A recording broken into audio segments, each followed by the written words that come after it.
The terror emerged unexpectedly.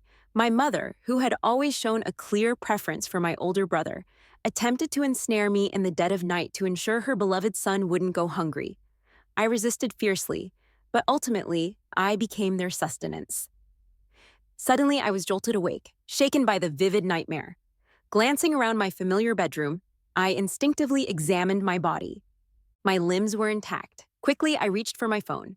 The headlines were abuzz with reports of a man exhibiting strange behavior on the streets, biting passersby. It was unmistakable. The same headline had appeared before, and merely 8 hours later, a zombie outbreak would erupt. I glanced at the clock. It was midday. Taking a deep breath, I steadied myself and began to think swiftly. At this hour, my mother and brother were likely out dining. Memories of their past actions flooded my mind, and I couldn't hold back, resulting in me vomiting. My body shook uncontrollably with fear. The last time disaster struck, we had minimal food at home. My mother allowed my brother to devour the scant supplies, and we survived on rainwater. My brother, spoiled and pampered, couldn't endure the scarcity for long. Within a day, he threw a tantrum, demanding meat. Instead of searching for sustenance, they chose a different route. That night, exhaustion and hunger overcame me, and I lost consciousness. Upon awakening, I found myself bound to the bed. I watched as my brother sharpened a tool, his eyes fixed on my foot. In sheer terror, I kicked him in the face. Before I could react, my mother screamed, and my brother, still clutching his face, struck me. Intense pain surged through my foot. Overwhelmed by agony and fear, I cried out. The zombies outside heard my screams and pounded frantically on our door. "Why are you screaming? Do you want us all dead?" My mother snapped, rushing to slap me. She shoved a foul-smelling sock into my mouth and bandaged my injured foot. Days turned into an unbearable ordeal as I watched helplessly while they consumed my feet, legs, and arms bit by bit. My brother even offered me cooked meat, which made me vomit in disgust. In that suffocating environment, devoid of food or entertainment, my brother's demeanor darkened. I became not only their food, but also his punching bag. The torment felt endless. My voice, worn out from incessant crying, became a hoarse whisper. I no longer wished to live. Desperately, I looked to my mother, but she ignored my pleas, bandaging me up and insisting that I must survive. "David prefers fresh," she said, drinking rainwater daily. I eventually closed my eyes forever on a silent night. Recalling these events, I began to shake uncontrollably. The horror from my past felt as real as an open wound. Wiping away tears, I forced myself to regain composure. This deep-seated hatred demanded retribution. With only half an hour left, I hurried into the upscale apartment building across the street, using my fingerprint to access the penthouse. Since my parents favored my brother, I left home early and worked diligently in society. Fortuitously, I met a boss who guided me to success amidst new economic trends. Last year, I had fully paid off a house and a car. This penthouse, spanning over 200 square feet, offered a view far superior to theirs, reflecting on how we once cramped together in that small house I had purchased, allowing them to live and eat there. I felt a pang of self-reproach. Guilt over my father's death had swayed me, leading me to invite my mother and brother over, overlooking all past grievances. Bringing them into my home proved to be a monumental mistake. Fortunately, I never disclosed my two properties to them due to their favoritism. Opening the fridge, I noticed some vegetables had spoiled after being left unused for a while. With limited time, I disposed of the bad ones. I ordered an abundance of groceries, meat, snacks, and household items, labeling them for multiple addresses. My fingers cramped from tapping and praising the convenience of delivery apps. Reaching the ready-to-eat section, I also ordered lobster, barbecue cakes, fried chicken, and 10 milk teas. In the apocalypse, these items would be rare, except for barbecue. Stored in the fridge, they would last a few more days. To keep my supplies secret, deliveries were split across different buildings and left in parking garages. It was a workday afternoon, so as long as no drivers noticed, and I remained cautious in the elevators, it should be fine. Once everything was set, my scheduled cargo van arrived. Climbing in, I directed the driver to the largest appliance store to purchase freezers, vans, and more. During the drive, I ordered mineral water to be delivered to various floors under my apartment, knowing they were vacant. Moving water was heavy work, so efficiency was paramount. Just then, my phone rang, displaying my mother's name. Fighting the nausea, I answered, "Doesn't your bank card have thousands? Why is the balance suddenly too low?" Her sharp voice pierced my ears, jolting me awake. Bank card? I checked my wallet. Damn, the card I used for all those purchases was missing. Transfer the money now. I need 5 grand to pay for your brother's lunch. 5 grand, I snorted. At one time, this would have upset me since she never treated me to a decent meal, but now, Mom, I'll transfer you 100 grand in a bit so you and little brother can buy some new clothes. Getting close to the electronics store? I don't want to waste more time with her. Buy more things and come home as late as possible. Oh, your brother wants those AJs and a game console? Send over an extra 20 grand. Before I could respond, she hung up swiftly. The driver next to me was silent for a moment before sighing. Man, if you hadn't called her, I'd have thought you were a young girl owing a loan shark. I shrugged, displaying my helplessness. In the end, I only sent 10 grand. When the phone rang again, I couldn't be bothered to answer it. Only 6 hours remained. I quickly picked up several large freezers and a few silent fans. Passing through the electronics section, I grabbed a few phones, tablets, and laptops. I paid an extra $2,000 to have drama series, movies, novels, and single-player games preloaded on them. I also snagged a bunch of free power banks. While they were loading the freezers, I noticed a shelf behind their warehouse and spent some extra cash to persuade the manager into selling it to me. I left the movers to haul and arrange everything into the truck while I hopped into a taxi.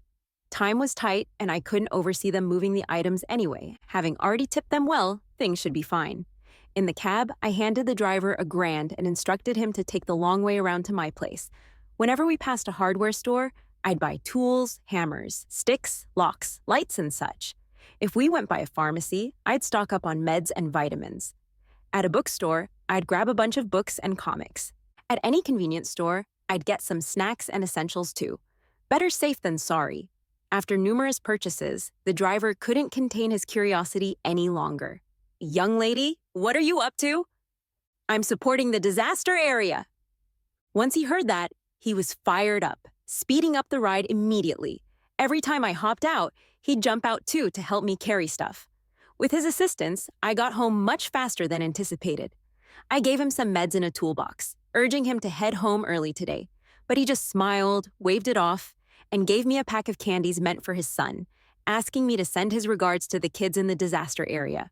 With hours left, I lugged all the items I'd purchased into the house, almost collapsing onto the couch after a few minutes. The moving truck arrived shortly after, dragging my exhausted body downstairs once more. The driver was already bent over, ready to help move the heavy freezers inside. Just as I wanted to politely decline, he interrupted with a hopeful tone. "After this, I can head back to see my kids." Silently, I assisted him in moving everything in, handing him some meds and groceries, urging him to finish up and go home soon. He thanked me repeatedly before driving off in the large truck. Watching him leave, a sad thought lingered. If my family had even an ounce of his integrity, maybe I wouldn't be this cold-hearted now. I hustled all the water and online ordered groceries up with a dolly repeatedly. Thankfully, after a few trips, I barely encountered anyone. Even when I did, I covered the items with a cloth so nobody could tell, and I stayed out of sight. With just 1 hour left before the zombie outbreak began, I managed to move everything in. I found some cameras from the company my boss had let me keep. I had casually tossed them into this house back then, grabbing some groceries and supplies. I picked a few cameras and headed back to my former home. Unlocking the door, thankfully they weren't back yet. I quickly hid the cameras and connected them to a small solar panel.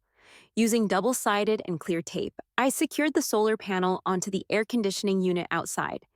It was hidden from view inside unless the AC was turned on, which would attract zombies, making it an ideal spot. Wanting to capture every moment, the solar setup would allow me to monitor the areas even with a power outage. Finishing up the preparation and about to leave, my mother and brother walked in. No, Wendy and David entered, their cheerful voices audible before they even opened the door. Once they saw me, their expressions shifted to sternness.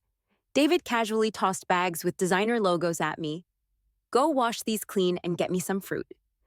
"I want to play games." Back then, I probably would have complied meekly. Why? I questioned. I had been raised to believe my brother's status was always superior to mine. Looking at his smug face, I felt only lingering fear amidst a sea of resentment. Thinking of the fake sibling bond he manipulated me with during the apocalypse, disgust welled up inside me. What are you staring at? Didn't you hear your brother? Wendy scolded. Stupid girl, not answering calls. Who knows what you've been up to? Didn't you say you'd send 120K? Why only 100K? Maybe because my look was too resentful, I thought. Wendy yanked my ear hard. Ow, Mom, stop it. I invested it and can't get it back right now. Swallowing my discomfort, I feigned my old, obedient self. Invested in what? I'll get it back by tomorrow. Gave too little money, and I couldn't even buy clothes. Enjoy seeing your mom embarrassed, huh? How'd I end up with a thing like you? Wendy spat out angrily. Didn't I give you 100,000?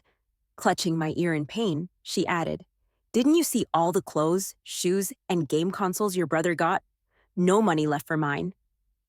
Wendy became more agitated, yanking harder. The pain reignited old memories of abuse, flooding my mind once more. I held back the pain as I glanced at David lying on the couch, playing at games by himself. He was half slouched, gaming away with a straw from a soda in his mouth, completely ignoring the chaos around us. If it weren't for what happened in the past, I might have simply thought my brother and I didn't get along well. But now, I realized he never saw me as a sister, not even as a person. Battling the splitting pain in my ear, I looked at the clock hanging on the wall. It read 7:43. My breath caught. Only 17 minutes left until the zombie outbreak. It takes me just about that long to get back to my place. There's no time. Mom, stop pulling. I'll go get it right now. Wendy, hearing me, let go with a skeptical look. Really? She's a doctor from a small town and doesn't understand anything about investments. She glanced at David as if seeking confirmation. Watching this scene made me internally scoff. I used to think Wendy favored boys over girls, but now I saw she truly treated me like an outsider. She always believed in him over me, but her calculations were way off. David never knew any better, always fighting, drinking, and gaming. How could he understand these things? What she didn't know was that her pampered little home king was just good at bluffing. David pretended to think for a moment, then unsurprisingly told me to go out and get the money, along with some fried chicken and Coke for him. I plastered on a fake smile and agreed, eagerly nodding. Wait up, I'm coming with you to get it. My smile froze. After convincing her, she reluctantly allowed me to leave. Once outside, I sprinted like never before, rushing back across to my building. At the fingerprint scanner, my hands were so sweaty from nerves that it took a while to gain access. Standing at my door, I carefully checked both the security and main entrance. Downstairs, I heard the screams begin. My heart clenched tightly. After confirming everything was locked, I shut the door and collapsed to the floor. The apocalypse had finally begun, with screams echoing from below. I sipped my milk tea and nibbled on the skewers I had ordered earlier. I couldn't care less about the news updates. Reporters being bitten and mass panic were all old news to me. I opened the homeowners group chat for that side of the complex. As expected, everyone was discussing the horrors unfolding outside. The building management tried to reassure the owners that government aid was on the way and urged them to stay inside with windows and doors locked.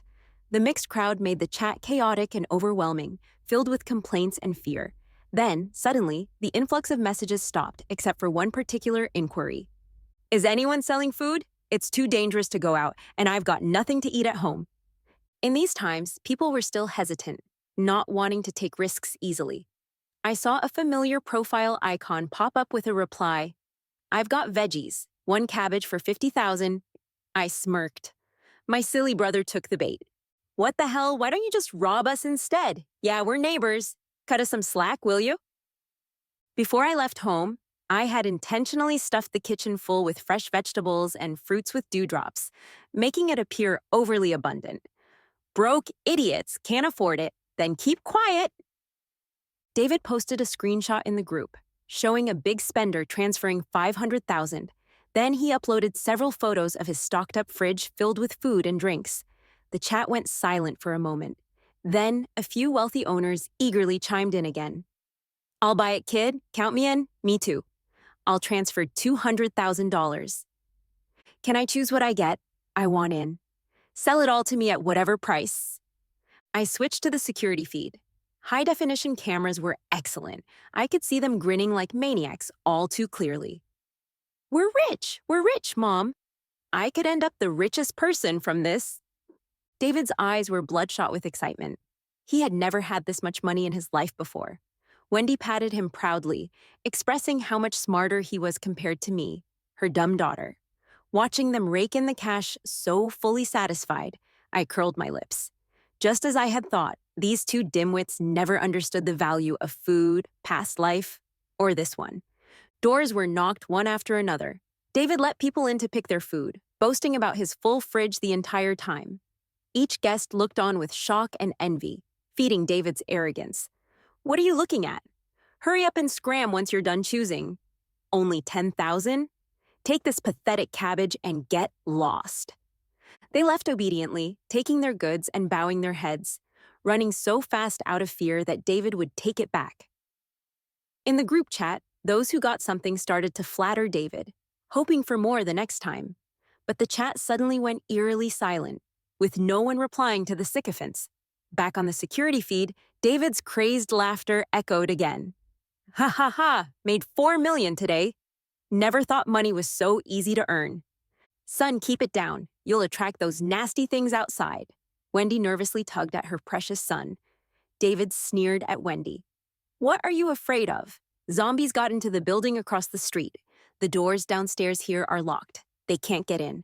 With Lily gone, we're living the good life. They get eaten, and I rake in the cash. Right, right. My son's got all the luck. Mom's living well with you. Wendy added bitterly. Good riddance to Lily. I'm glad I didn't go with her to get the money. Who knows which corner I'd be dead in now? I couldn't be bothered to hear them trash-talking me anymore. Just as I was about to turn off the monitor, Wendy let out a long sigh of relief. Thank goodness for the zombie outbreak, or we'd never get this place from your sister. Now that she's dead, once this is all over, this home will be yours by right. My fingers froze on the keyboard, and David's next words chilled me to the bone. That bitch was never worthy to be my sister. Good thing she's dead. Saved me the trouble of doing it myself. David was intensely fascinated by the knife in his hand, the blade gleaming coldly after a thorough sharpening. I quickly shut my laptop and curled up in fear. The aura of death enveloped me as memories of my past life collided with the sight of that knife, suffocating me. I wiped away the cold sweat and gradually composed myself. I had thought they waited until they were starving to target me last time. It turns out, even without the zombie outbreak, I wouldn't have survived. All right then. I chuckled and sent Wendy a pre-written text message. I can't wait to see your performance, Wendy. Don't disappoint me. The next morning, I opened a bag of frozen dumplings and made some soy milk for breakfast. If it weren't for the screams from downstairs, it would have been a pretty lovely breakfast. On the monitor, David excitedly planned how to make more money. Wendy's expression was off. Her usually agreeable voice was slower than usual. Someone knocked on the door again. David instinctively went to open it, but the menacing man outside made him freeze. In an instant, the man punched David to the ground. David clutched his stomach, crying out in pain, while Wendy screamed, trying to help him, only to be slapped down by another thug. The leader of the intruders walked in, his excitement growing with each step. Well, look at all this food. We're set for a while. You got that right, boss. One of the thugs complimented while stuffing vegetables from the fridge into his backpack. He glanced at David, who looked pale as a ghost. You're quite something, letting us in voluntarily after we've busted into so many other places. Everyone burst out laughing. David shook with anger, but before he could utter any profanities, Wendy quickly muffled him. Please, kind sirs, leave us some food. We're just a mother and child trying to survive. As the fridge got emptied, Wendy's face turned as white as a sheet. The leader walked over, grabbed David by the hair, and spat in his face. Don't pretend with me. Where's the rest of the food? Tell me or I'll beat the hell out of you. David fired back in anger, spitting in the man's face. All my life, I've been the one bullying others, and now you think you're someone special? Get lost. or I won't hold back. Hearing David's defiant words, a terrified Wendy crawled to the man's feet, begging for mercy. The man only laughed, kicking her aside, and dragged David over to the window. David winced from the pain in his back. Just as he was about to cry out, he was silenced by the scene below. Below was a horde of blood-covered zombies, twisting their grotesque faces at the sight of David, charging at the fragile door downstairs. The sheer horror left David speechless. I'll give you one more chance. Talk, or I'll toss you down there. There's really nothing left, I swear! David sobbed, shaking his head wildly in fear.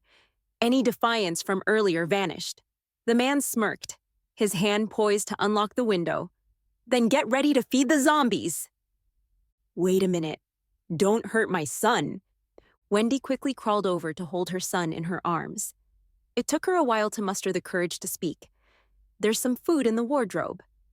After she said that, sure enough, they found some instant noodles in the wardrobe. Immediately, they turned the house upside down. Only when they heard one of the lackeys say that zombies were about to rush in from downstairs did they begrudgingly leave, hauling large bags with them. David looked at the mess in the kitchen. All his pent-up anger was directed at Wendy. You old hag hiding food from me! David shoved Wendy to the ground, ignoring the fear in her eyes. It wasn't me. They took all the food. What am I supposed to do? They stole all my meat. How are you going to make it up to me? David yelled, his voice filled with pain. That's your sister! Wendy's eyes rolled back as she was being choked. You're talking about Lily? What do you mean? Explain yourself. David let go, and Wendy started gasping for air. She realized she'd almost met her end.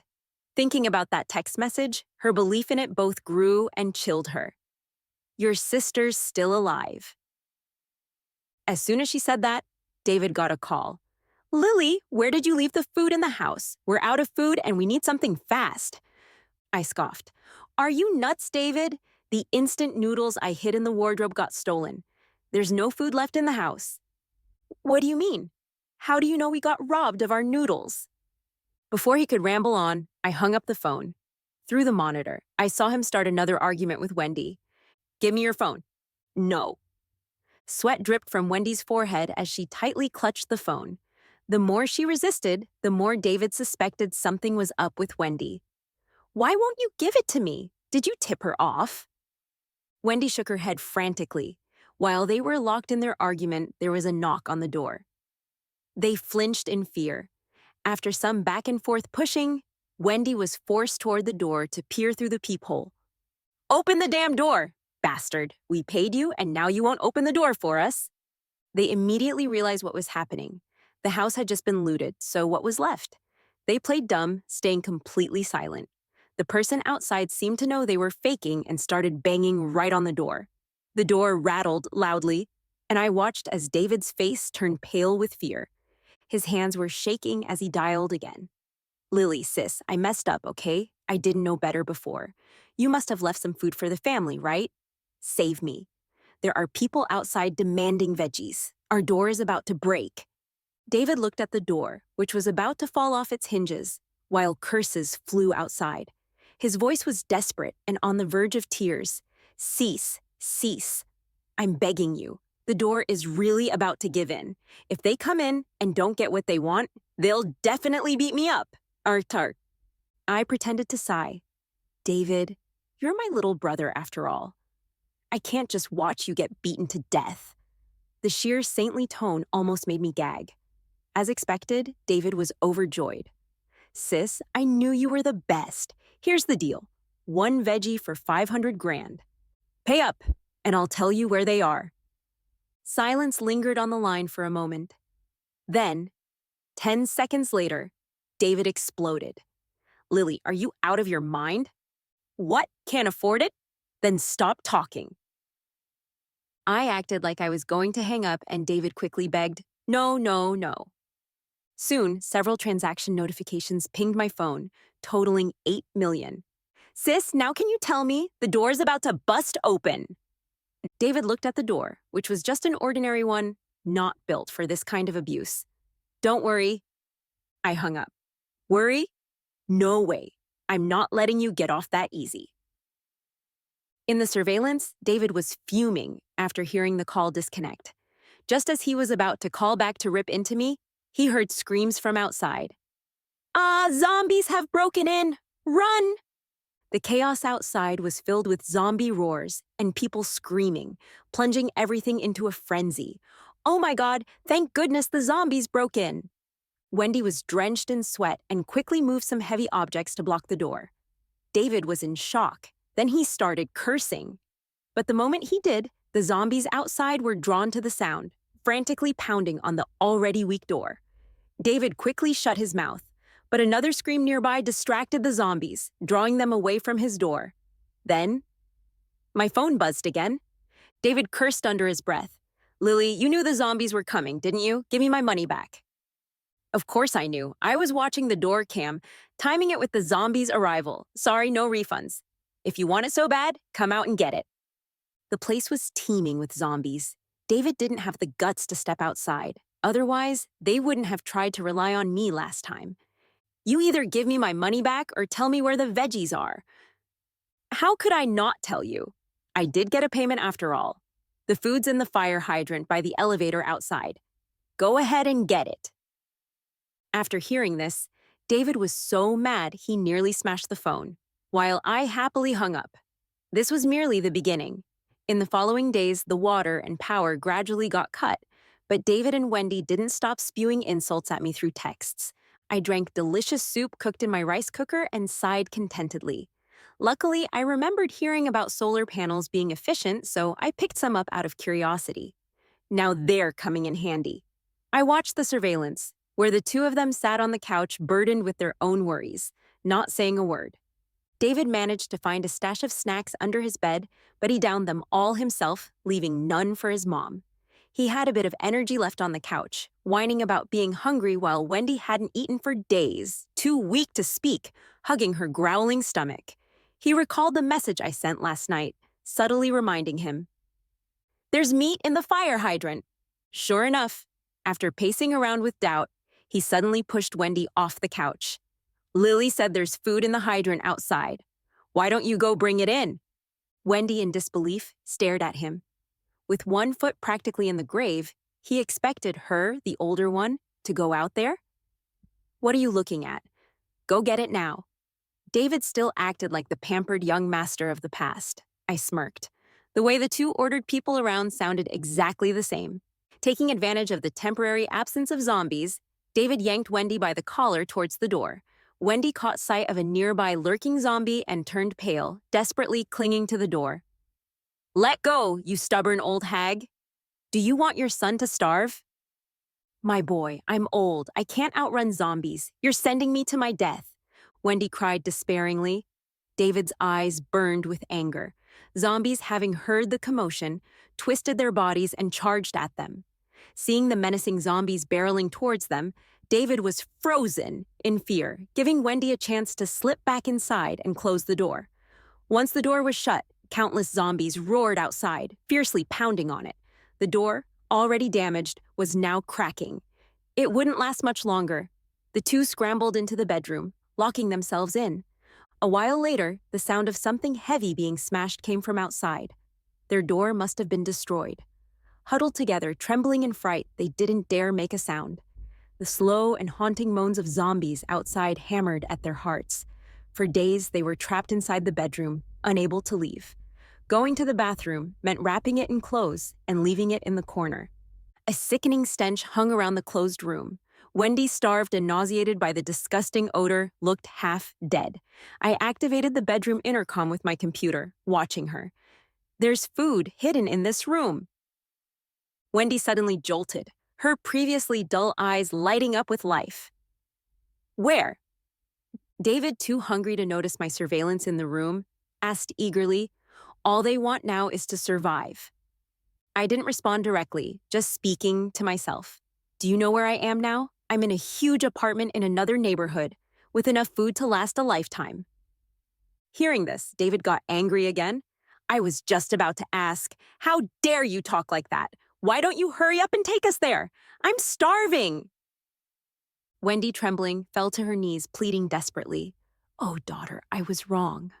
I'm about to starve. I don't ask you to take us there. Just tell me where the food is hidden in this house, you old fool. David slapped Wendy across the face. We can find what's hidden in the house ourselves.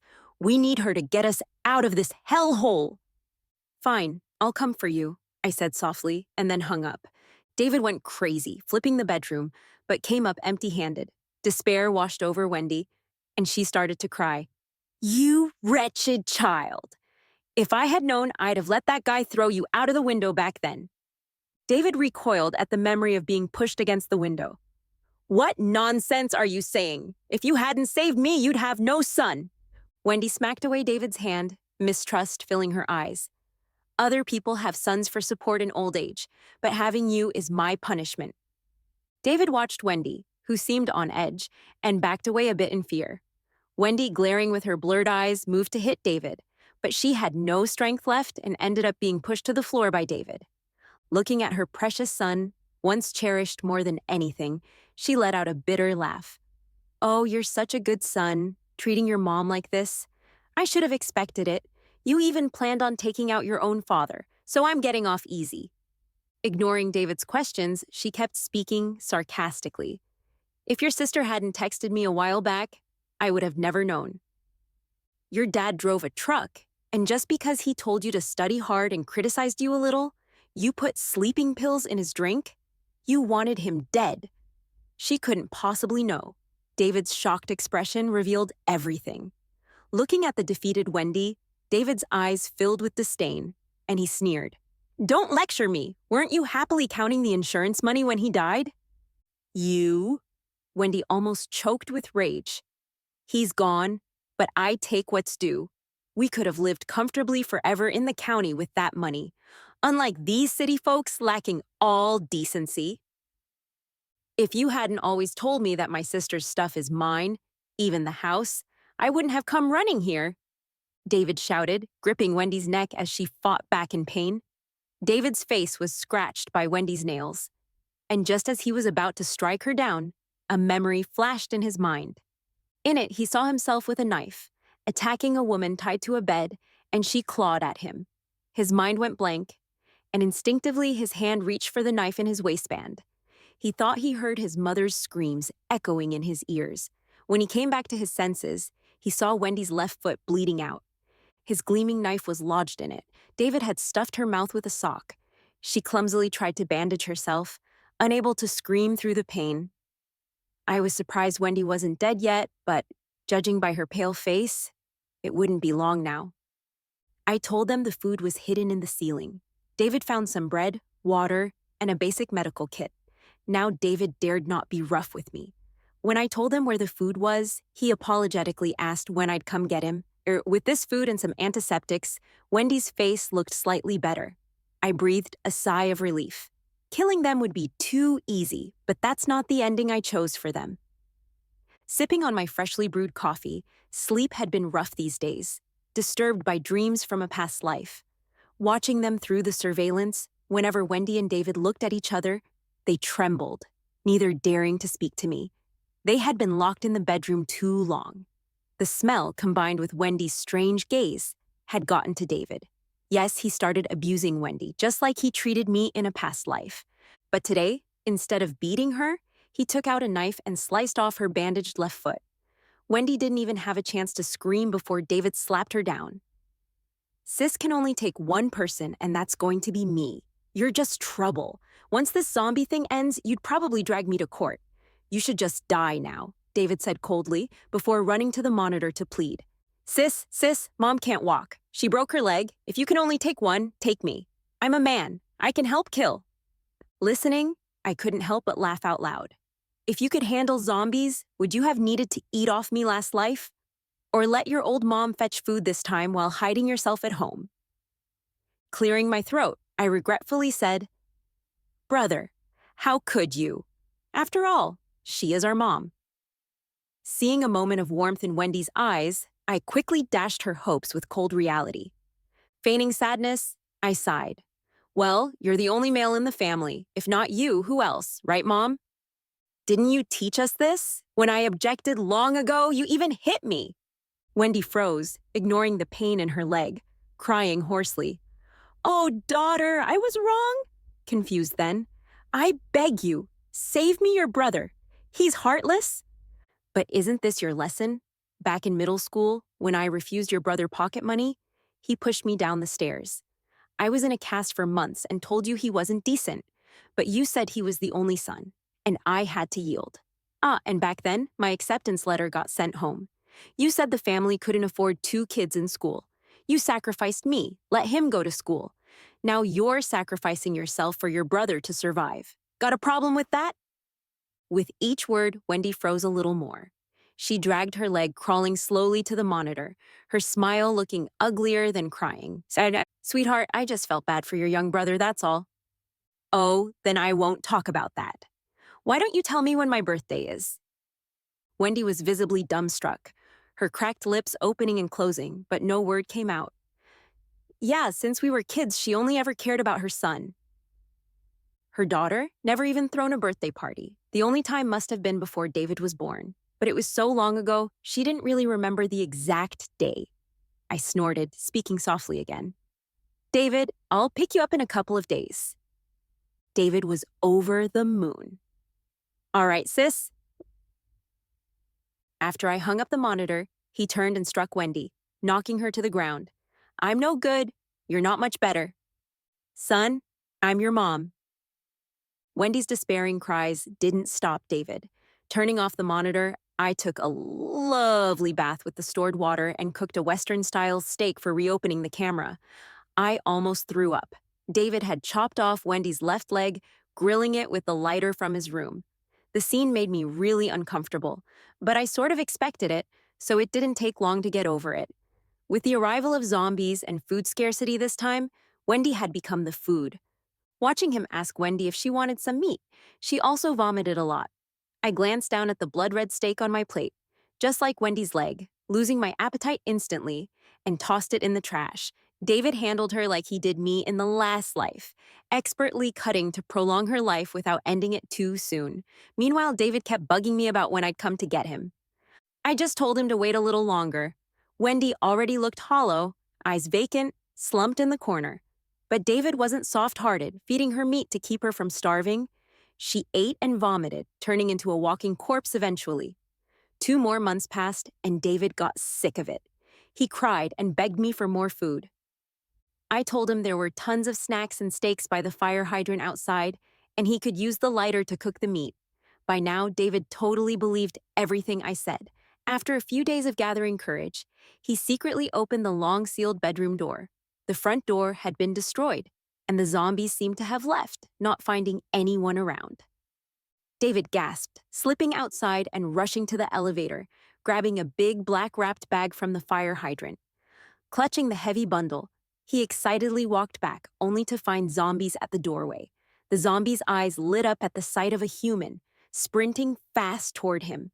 Scared out of his wits, clutching the bag, David ran the other way, not realizing more zombies were ahead. He shut his eyes, his legs trembling uncontrollably. Just then, a door opened in front of him, pulling him inside. The door shut, and before David could see who it was, starting a shaky thank you, his bundle got snatched away. Well, look who it is! Seeing some familiar faces, David turned pale with fear. Once he went out for food, David never came back, refusing to believe he'd been bitten by zombies. I sent a drone from home looking for him in the neighborhood. After circling a bit without spotting a zombie like David, I realized he had run the other way. Maybe he'd hidden in an open apartment. In an instant, flying my drone window by window on my home's level, I searched. My hunch was right. He was in the apartment diagonal to ours. And the people inside, they were the same thugs who raided and stole food from us. Sound through the window wasn't clear, but it seemed like David ended up delivering his goods to them once more. Although everything inside the package was spoiled. Edible, sure, but likely to cause an upset stomach. Originally, I wanted David to experience the horror of being chased by zombies, scraping by with food even pigs wouldn't touch. But he'd been intercepted. What happened next was even more unexpected. These men hadn't had any nightlife in months. Though David looked run down, he was still a decent-looking young guy. David found himself overwhelmed by a group of men. Pleading and shouting didn't change the situation he was in. The knife he always had at his waist was now tossed to the floor, along with his clothes. Back at the monitor, Wendy looked almost lifeless. With David unable to return, I used the drone to deliver some food and water to Wendy daily. She wanted to die, countless times sobbing to the drone, begging me to end it for her. But I refused. Every time she clamped her mouth shut, refusing the bread I sent, I'd ram a drone into her stomach. As she screamed in pain, I'd have another drone toss the bread into her mouth. Often choking, she'd rush to gulp water. Once she asked, "Sweetheart, have you forgiven me?" I replied coldly, "No, I'm worried David will come back hungry. At least then, he'd have fresh meat." I returned her words exactly. After hearing that, Wendy went back to being lifeless, her eyes empty, her spirit crushed just like mine once was. Meanwhile, on the drone feed, David looked worn down to the brink. These men took turns with him every day. Occasionally, they brought some girls inside. Yet before he could feel lucky, these girls were thrown out of the window for resisting too fiercely, dying on impact. Shocked, pale, fearful for his life, David silently resigned himself to his fate. Months passed, and those thugs went outside looking for food, coming back empty-handed. When they couldn't find food, they stayed home all day tormenting David. Maybe because they were so aggressive that they dislocated his arm. After a while, they hadn't eaten for a long time either. Their looks toward David became more and more unfocused, and one day, David ran out of the house like he was crazy. He overheard them deciding to eat him. He stumbled back home, tears streaming down his face when he ran into his bedroom and saw Wendy. "Mom!" Wendy actually looked better than David. After all, David hadn't eaten anything decent over there and was already starving, looking frail and reeking terribly. David rushed into Wendy's arms, but Wendy grabbed a hammer and swung it at his head. "Die. Just die." "You think about eating me?" David cried out in pain, seeing the security footage, and begged me, sis, help me." I sneered, "Do you think you're fit to be my brother? It's good if you die. Saves me the trouble of doing it myself." David was familiar with these words, but before he could explain, Wendy smashed his face with the hammer again. It's been a year since the apocalypse started, and now it's snowing. As I sat snacking on chips, watching the latest downloaded drama, tears rolled down my cheeks as I admired the epic love story between the Moon Lord and the goddess. Suddenly, the radio sitting next to me crackled with static. I quickly paused the show and turned up the radio volume. The familiar official voice announced that the country had resolved most of the zombie issues and created community bases for citizens. Those lacking supplies could go there. Soon they'd eliminate all zombies, encouraging everyone not to give up. After hearing that, I felt pumped up. Looking at the stockpile of supplies at home, I thought maybe I should donate some to the base. There was so much stuff. It could feed me for decades. I waited a bit, and soon army vehicles were on the streets, picking up people to take them to the base. I packed up 50 boxes of supplies, using my trusty little cart to move them down in several trips. When I handed them to the soldiers in uniform, they were moved to tears and insisted on taking me on a tour of the base to show their gratitude. They also mentioned that there were hardly any zombies left. If I still felt uneasy, they'd bring me back on their next mission. Not wanting to dampen their hopeful looks and feeling curious myself about the outside world I'd never seen before, I went with them. The base was converted from a school. It was huge, orderly, not chaotic at all. Everyone there had expressions I hadn't seen in a long time. Smiles, they learned of my donation and came over thanking me. As I wandered around, a mother with a little boy approached me. "Sister, have you been abroad?" the boy timidly asked. I crouched down and gently asked, "No, why do you ask, little guy?" He showed me a pack of candy, and I instantly recognized it as the ones the driver uncle gave me when I bought supplies. I was donating them to children in disaster areas, so I figured I'd pass on the love and give them to the kids here. I patted his head. "A driver uncle gave this to me, so I'm passing it on to you, cute kids." The boy beamed. "My dad's a driver. He knows a lot of people. There's no way to buy this candy here right now. The last time he called Mom, he said he got some. But then he said he donated it to disaster area kids." At that moment, I was stunned, marveling at the coincidence. Where's your dad? This candy's from him. Sister, my dad's working on post-disaster rebuilding. Soon we'll have a new home. I remembered the uncle who helped me move things, always with a big smile. I nodded heavily. Life is always full of hope. Not long after, they killed the last zombie. It turns out it was running too fast on the prairie, and it took them half a day to catch up and kill it. I returned to the house, opening the door. The stench almost knocked me out. Wendy was still trembling in the corner, her mouth smeared with blood. Next to her was David's decayed, disfigured body. Eyes wide open, arm dislocated, clearly not at peace even in death. His limbs were gone, pretty much confirming what had happened. Wendy ate David too. I took Wendy to the hospital. She had lost her lower half. Her waist was already rotting and smelled putrid. The doctors confirmed she was paralyzed for life. After 2 weeks, Wendy became a bit more aware. I whispered in her ear, pretending to remind her, "Hey, Mom, why did you eat your son? He was our family's only male heir. How will we continue the family line?" Her whole body shook, terror making her tremble uncontrollably, and she vomited, collapsing off the bed, sitting on the floor. Ignoring the strange looks from others, she cried and laughed. She might have been crying for her lost son or laughing because he was finally gone. A few days later, the doctor informed me that Wendy had developed schizophrenia and depression, oscillating between trying to kill someone and attempting suicide. A few days after that, I got another call saying she jumped out of the hospital room but fortunately landed on some bushes, saving her life. However, it left her with multiple fractures. I visited her just as she once visited me when I lay in bed with a fracture. Useless. How do you get multiple fractures from this? Staying alive is just wasting money. Might as well be dead. These were the words she used to scold me. Now I returned each one.